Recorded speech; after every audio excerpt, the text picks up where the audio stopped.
मेरे pre boards में बहुत कम मार्क्स आए थे। लाइक मेरा रिवीजन ही थोड़ा रह गया था। इंग्लिश में 38 मार्क्स आए थे। मेरी ओवरऑल प्री बोर्ड 1 की परसेंटेज थी लाइक 70%। बोर्ड्स में मेरे आए थे 90+%। So hey guys, welcome back to my channel, and for the people who don't know, this is Mohit Tanwar 2027 aspirant, and today in this video we will discuss about how I scored 90+ in class 10th. So ये video class 11th वाले student के लिए नहीं है, ये है class 10th वाले student के लिए। तो जैसे कि थंबनेल देखकर तुमको पता ही चल गया होगा कि मैं बताऊंगा आज कि how I score 90+ in 5 subject. Like मेरा 5 सब्जेक्ट में 90+ थे एंड एक सब्जेक्ट में मेरे कम थे बस। तो अब आते हैं मेन पॉइंट पर। तो अभी जनवरी स्टार्ट हुई है एंड ये मंथ तुम्हारे लिए बहुत क्रूशियल होने वाला है। लाइक यही मंथ डिसाइड करेगा तुम्हारी 90+ आएगी या उससे। तो अभी हमारे पास दो टाइप के स्टूडेंट होंगे। लाइक एक टाइप 1 स्टूडेंट जिन्होंने पूरा सिलेबस कर लिया, उन्होंने रिवीजन भी कर लिया है और वो सैम्पल पेपर्स भी लगा रहे हैं। एंड टाइप 2 स्टूडेंट जिन्होंने कुछ नहीं पढ़ाया अभी, उन्होंने बस टाइम वेस्ट किया अभी तक और वो अब पढ़ना चाहते हैं। लाइक वो डिसेंट स्कोर करना चाहते हैं क्लास 10th बोर्ड्स में।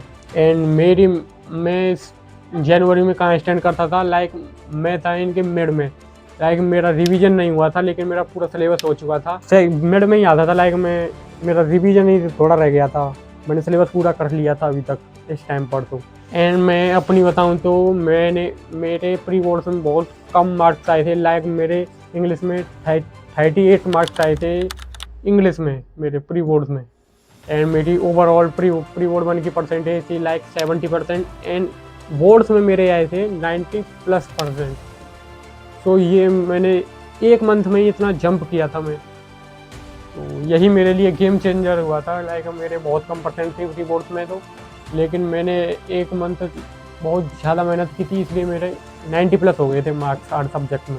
अब बात करते हैं ग्रुप 1 स्टूडेंट जिन्होंने पूरा सिलेबस कर लिया और उनका अच्छी पढ़ाई चल रही है उनकी। तो वो क्या कर सकते हैं अब इस मंथ में? अभी तुमको स्मार्ट रिवीजन करना है। लाइक डिटेल्ड जो हाई वेटेज चैप्टर्स हैं उनकी डिटेल्ड थ्योरी करनी है। उनकी detail theory line by line revision कर सकते हो क्योंकि तुमने पूरा सिलेबस कर लिया एंड तुम्हारा रिवीजन भी हो रहा है, तो तुमको ज़्यादा टाइम वेस्ट नहीं होगा। और हाई वेटेज चैप्टर्स की मैं लिस्ट तुमको बाद में दूंगा mid of the video. High weightage chapters का दे दूंगा, उनको तुम डिटेल थ्योरी रिवीजन कर सकते हो एनसीईआरटी की line by line. And second point तुमको करना है mind maps and formula sheet for tool. तुमको जो पर चैप्टर माइंड मैप्स बनाने हैं एंड फार्मूला शीट बनानी है। लाइक अगर तुम किसी भी चैप्टर का रिवीजन कर रहे हो उसमें फार्मूलाज होंगे, जैसे मैथ में और फिजिक्स में तो होते ही। तो उनके एक पेज लो, ब्लैंक पेज, उस पर जितना पढ़ते जा रहे हो, जितने फार्मूला तुम्हारे सामने आते जा रहे हैं उनको लिख दो एक पेज पर। और उस पेज को आपको संभाल के रखना है क्योंकि जब पेपर होंगे तुम्हारे उस टाइम पर यही पेज तुम्हारे काम आएंगे। लाइक अप्रोक्स 10 to 15 मिनट्स में तुम एक चैप्टर का रिवीजन कर दोगे। स्टेप 3, अगर तुमने प्री बोर्ड दिए हैं तो तुम्हारे कुछ वीक टॉपिक्स होंगे। लाइक 10 टॉपिक्स हैं तुम्हारे वीक्स, तो उसमें से कम तुम 5 to 6 टॉपिक्स को अच्छा कर सकते हो अभी। मैं तो कहता हूँ तुम 10 में से 8 टॉपिक्स को अच्छा कर सकते हो अभी, क्योंकि तुमको ज़्यादा तो प्रैक्टिस करनी नहीं है अभी क्योंकि तुम रिवीजन कर चुके हो, तुम्हारे माइंड में सब कुछ है वैसे तो, बस तुमको रिवाइज करना है सारा। तो तुम वीक टॉपिक्स पर ज़्यादा ध्यान दो अभी, क्योंकि जो तुम पर नहीं आते उनमें से कुछ नंबर्स बनाने की कोशिश करो तुम। लाइक 10 मार्क्स का भी अगर पेपर में आता है वो वीक टॉपिक्स में से, तो तुम उसमें से 5 to 7 मार्क्स स्कोर कर सकते हो अभी भी। तो तुम उनको वीक टॉपिक्स पर ज़्यादा ध्यान दो। जो प्री बोर्ड्स में तुम पर मिस्टेक्स हुई हैं उनको एक पेज पर लिखो। मैं भी अभी यही कर रहा हूँ। मेरे 11th में जो मॉक टेस्ट होते हैं वो मैं भी वीक टॉपिक्स को ही देखता हूँ अभी। तो 11th की बात छोड़ते हैं और अभी आते हैं 10th पर। अब नेक्स्ट स्टेप है तुम्हारा क्वेश्चन प्रैक्टिस। तो क्वेश्चन प्रैक्टिस मस्ट है और ये जितना ज़्यादा तुम क्वेश्चन प्रैक्टिस करोगे उतना तुम्हारा माइंड पॉलिश होता जाएगा। PYQs is very very very important. At least 5 years के PYQs तुमको सॉल्व करने हैं। और PYQ अगर तुम नहीं ढूंढना चाहते तो मैं डिस्क्रिप्शन में PYQs की भी लिस्ट दे दूंगा अगर तुम चाहो तो, और मेरे को कमेंट कर देना क्या क्या चाहिए तुम्हारे को। एंड तुमको CBSE का जो ऑफिशियल सैम्पल पेपर होता है वो भी करना है। अगर तुमने कर लिया है तो उसको स्किप कर सकते हो, लेकिन अगर आपने नहीं किया है तो आपको एक बार करना पड़ेगा, क्योंकि मैं जब 10th में था तो मैंने जनवरी में ही वो सैम्पल पेपर किया था। तो पहले ही गया था लेकिन मैंने जनवरी में ही किया था क्योंकि जब भी इम्पोर्टेंट होता है, लाइक वो पहले करते हैं तो थोड़ा भूल जाते हैं उसको। अभी हमको ध्यान रहता है कि सैम्पल पेपर्स के जो फेज में आ जाते हैं हम अभी। एंड तुम्हारे पास किसी भी ऑथर के सैम्पल पेपर्स होंगे तो तुमको उसमें से सैम्पल पेपर सॉल्व करने हैं। अब डेली सैम्पल रूल बना लो, एक सैम्पल 2 डेज में एक सैम्पल पेपर तुमको जरूर करना है। लाइक फर्स्ट एक दिन तुमको सैम्पल पेपर सॉल्व करना है, देन शाम को उसकी मिस्टेक्स देखनी है। लाइक जो सैम्पल पेपर में जितनी भी मिस्टेक हुई हैं उनको शाम को नोट कर लो, देन नेक्स्ट डे उन मिस्टेक्स पर काम करो तुम। यही मैंने किया था 10th में।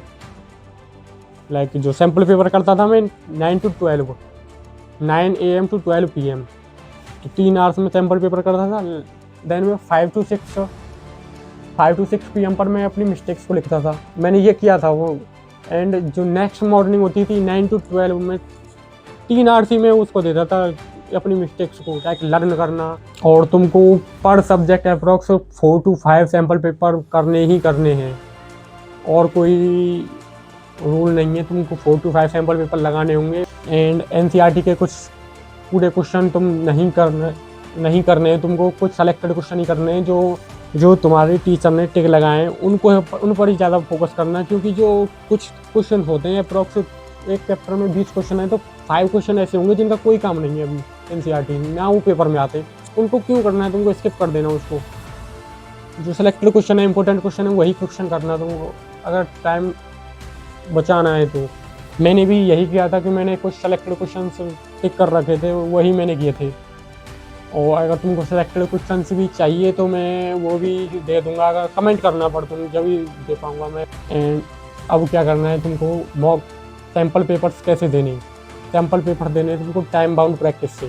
टाइम बाउंड लाइक 3 आवर्स का सैम्पल पेपर है तो तुमको 2.5 आवर में कंप्लीट करना है वो। जिससे क्या होगा, आंसर राइटिंग इम्प्रूव होगी, तुम्हारा जो एग्जाम प्रेशर हैंडल होगा। 2.5 आवर में ही कंप्लीट करोगे, क्योंकि 30 मिनट वो निकल जाती हैं। वो 30 मिनट तुम मानो ही मत, 2.5 आवर मानो तुम्हारे पेपर के लिए। बस ग्रुप ए स्टूडेंट को तो यही करना है। अब आते हैं ग्रुप बी स्टूडेंट जिन्होंने कुछ नहीं पढ़ाया अभी तक, और जो अब कुछ डिसेंट स्कोर करना चाहते हैं लाइक जनवरी से। तो अभी मैं बता दूं, तुम्हारी जनवरी से 90% स्कोर करना इम्पॉसिबल सा है थोड़ा।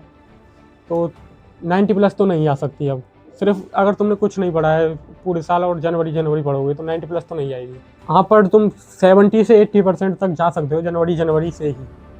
एक डिसेंट स्कोर अच्छा स्कोर कर सकते हो। लाइक तुमको डेली टारगेट्स बनाने। फर्स्ट, सेकंड, तुमको हाई वेटेज चैप्टर्स पर ही ध्यान देना है। अभी जो लो वेटेज है उन पर ध्यान मत दो, हाई वेटेज चैप्टर्स पर ध्यान देना है। तुमको NCERT बिल्कुल नहीं पढ़नी है। NCERT को अभी स्किप करना, थ्योरी मत पढ़ने बैठना। लॉन्ग वीडियो जो 6 to 7 आवर्स 8 आवर्स के जो यूट्यूब पर 1 शॉर्ट्स हैं उनको मत देखना। 3 to 4 आवर्स का एक लेक्चर देखना जिसमें पूरे चैप्टर ख़त्म हो जाए, वही सफिशिएंट होगा तुम्हारे लिए अभी। एंड NCERT के कुछ रिपीटेड क्वेश्चंस हैं उनको ही सॉल्व करना तुम। जो इम्पोर्टेंट क्वेश्चंस हैं NCERT के रिपीटेड क्वेश्चन वो तो करने ही करने हैं। NCERT स्किप करने कह रहा हूँ तो क्वेश्चन को स्किप मत कर देना। वो क्वेश्चन तो आपको करने हैं, बस NCERT reading and theory skip करनी है। तुमको मॉर्निंग में थ्योरी पढ़नी है एंड इवनिंग में तुमको क्वेश्चन प्रैक्टिस करनी है। अभी ये हो गए group A and group B का दोनों का। तो अब मैं देता हूँ हाई वेटेज चैप्टर्स की लिस्ट। तो ये है मैथ के चैप्टर्स, ये है SST के चैप्टर्स जितने भी हैं, और ये हैं साइंस के चैप्टर्स। तो इनको तुम स्किप बिल्कुल नहीं कर सकते, ये तो तुमको करने ही होंगे। जितने मैं चैप्टर की लिस्ट दे रहा हूँ ये करने हैं। एंड तुमको जो ग्रुप 2 स्टूडेंट हैं तुमको PYQ, अगर तुम like Hindi SST and English, in 3 subject में तो तुम PYQ को रट सकते हो, तो रट लो जो इम्पोर्टेंट रिपीटेड PYQ होते हैं। मैंने भी कुछ लाइक मेरे SST में एक चैप्टर रह रहा था तो मैं कुछ रिपीटेड PYQ रट कर ही गया था, वही आए थे मेरे पेपर में, इसलिए मेरा अच्छा स्कोर हुआ था। एंड बस यही था आज के लिए। एंड तुमको अगर किसी भी नेक्स्ट टॉपिक पर वीडियो चाहिए तो मेरे को बता देना। I hope you like it and subscribe it and thanks for watching. So मिलते हैं नेक्स्ट वीडियो में।